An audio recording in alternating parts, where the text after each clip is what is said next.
Hey guys, so I'm here today with my girlfriend's 2014 Kia Rondo with 400,000 kilometers on it.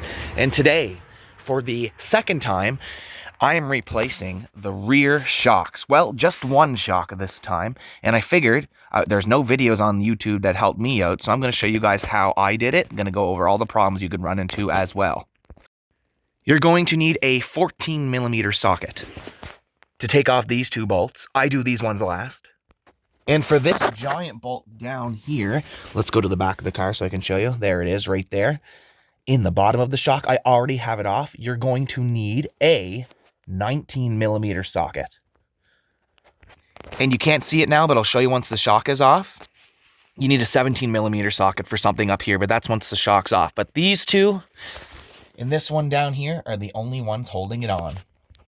So that bolt right there, I already have out. But just to show you what it looks like, we're gonna start with this one. Just to show you what it looks like, that's the other side. We're gonna take that one off with the 19 millimeter socket. The first time I didn't have a breaker bar, so I literally took 3 wrenches and put them together for enough leverage to break that loose. Now that I have this time, that was plenty for me. Once you get it loose, you can use a smaller wrench with a ratchet to make it a lot faster, because as you can see with the length of it, it requires a lot of twisting. I did find that once I got the thing about a quarter of the way out, it got kind of stuck again and I needed to switch back to the breaker bar. So go ahead and take that off first. And again, I already have this one out, but I really don't need to show you how to take it off. So just go ahead and put that aside and don't lose it. The first time I did it, again, I didn't have any problems taking this off. I just needed a lot of leverage. If it's really stuck, you might need extra help with a torch or something like that. That's a little out of my expertise, but hopefully that'll be enough for you. Next, we're going to take these two 14 millimeters out, which the first time I had no problem. It was the easiest part of the job. So that one's out. I just had it in there very loose, and then we're just going to twist this one out. There, both those bolts are out. The bottom one is out, so now we should be able to just get this thing off the car. Little stuck on the bottom there. There we are. And the shock is out. And just to show you how shit this shock is, all the fluid leaked out of it. Here, I'll just show you right quick. The new shock, it comes right out by itself, as you can see, and it requires a bit of effort to push down. This one, it's just super loose because there's no fluid in it anymore. And that's exactly what happened the last time. Last time was actually a little bit worse. So actually, just for shits and giggles, I realized I had the old one from 2 years ago, and they were both this bad on the back of the car. You saw how bad that other one was, but look at this. It just moves freely, and even if you don't know a lot about cars, yeah, it's not supposed to do that. And what's really annoying, the fact that it only made it 2 years, this one here, I actually bought it OEM, and it was $350 for each side. Ridiculously expensive. They're a little cheaper now. The OEM ones were about $200, still pretty expensive for a shock. But just because I was salty that the OEM one didn't make it any longer than 2 years, I actually just got an aftermarket one for $150, which still isn't cheap. Okay, so now we have the old shock off the Rondo, and we have the new one here. But before we can put this new one on, the shocks do not come with these pieces here. Also, there's supposed to be a big piece like this that goes all the way down and covers this up, but that was just falling apart, so I didn't put it back on the car last time because it was just in multiple pieces. So to get these two things off and to move it on to this one over here, we need to take this 17 millimeter socket off. Luckily, right now, I was able to loosen it with no problem at all. However, the last time it was stuck on here and I couldn't get it off no matter what. So if you know how to use torches and got all the quick life hacks to, break these nuts off of things, you're not going to have any problems. But I'm not a mechanic, so that's where I start to struggle. I don't have a torch or anything like that to loosen things. And the problem is that when you spin this nut, it's seized. This whole metal piece spins with it. So you need to find a way to hold this still while you take this nut off. It's a pain in the ass, really. I tried vice grips, not enough. I don't have one of those vices that like mount on your table. And that, my neighbor over there is really good with this stuff. That didn't work either. So what he did is he used a chisel and just whacked the nut a bunch of times. And it made it break loose. But I worked hours and hours and hours it took me to get this thing off of here. Because again, when you try to loosen it, the whole shock spins. So you need to find a way to grab this, hold it still, and then take that off. So again, I hope you guys don't struggle getting this off like I did because it was a pain in the ass. But once we take this off,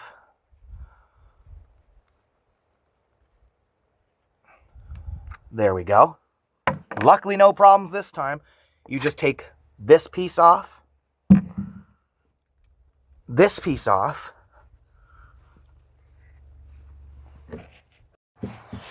so this part just came off no problem.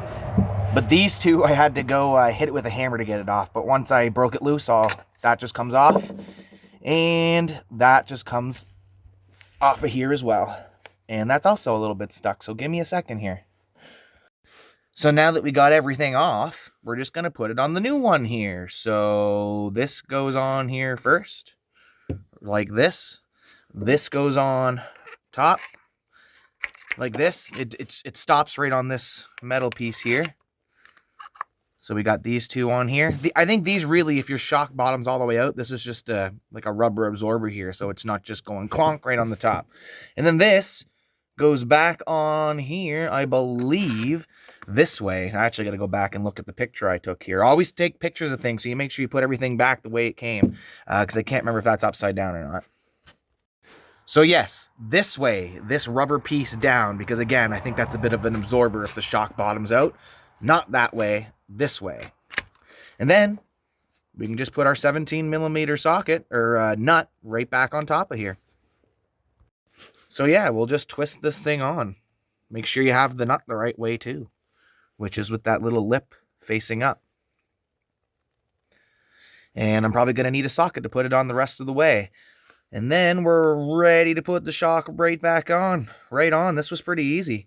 Again, this thing here, it took me hours to get this off the first time. And then I just had to call a neighbor for help who's been working on cars his whole life and knows how to get these things off because that's above my expertise.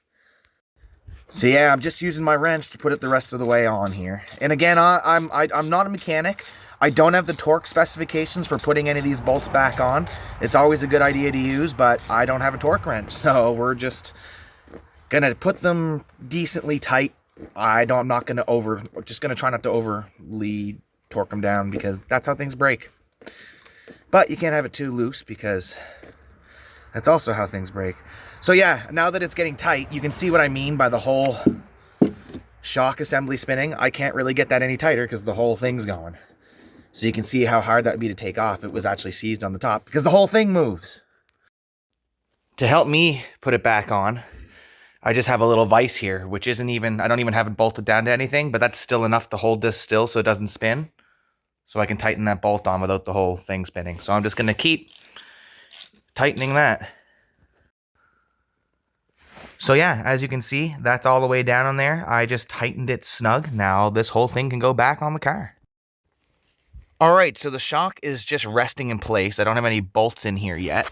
And I believe the last time I just put that bottom in there first. If it's a little hard to get in there, you might need to just give it a little bonk with a wrench or a hammer. So yeah, I just had to give it a little bonk with a hammer here to get that in. And now I got the bolt right in, going right through it, holding it in place. And I wouldn't hit it too hard. It was very easy to get in. I just had to do, you know, a little Happy Gilmore. Tap it in. Tap it in. And I'm very happy with how easy this is going. So I'm just going to have that in there. I'm going to leave that loose. And I'm actually going to do these, going to put these ones in here first before I get anything too tight. The 14 mils. And as you can see, just keep in mind, there's a hole that this, can you see it there? There's a hole up there that this little piece needs to go into. So now that that's in, we just got to line up the holes and put the 14 mils in there. And again, I don't have torque specs for these here or this bottom one, but I'm just going to put them decently tight. Make sure you don't cross-thread anything either. You should be able to spin them in pretty far with your hands. This bottom one here goes in pretty far before you get to the threads. As you can see, there's no threads till about there, so you should be able to push it in there pretty far before it starts catching on anything. And it's starting to catch there now. I can feel it. I think I'm gonna do the bottom one here first, I think. And right friggin' on, this thing is going in here a lot easier than it was coming out. Not that it was that hard this time. It just required a lot of leverage, and then I got the thing halfway out, then I needed to use the breaker bar again. Probably just some rust and stuff seized on it. It was much worse when I did it the first time 2 years ago because the shocks had like 300,000 kilometers on it.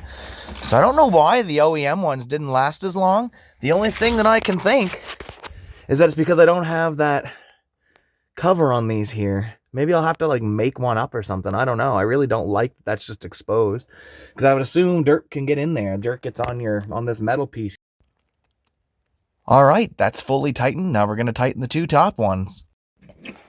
And right now, these ones feel like you can spin them pretty much all the way flush to the top here before you need to really use any the wrench or anything. So yeah, don't cross thread them. I'd say tighten with your hands all the way until you need to use your wrench.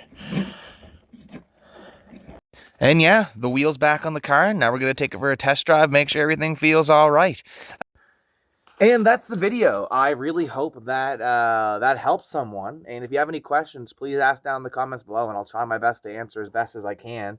And Kia, or actually, that's the one I replaced 2 years ago. This is the one that I just changed that didn't even make it 2 years. And shame on you, Kia, for selling me a $350 shock that didn't even make it 2 years. That really sucks, and I'm glad I could buy an aftermarket one that only cost $150 this time, which is still ridiculous.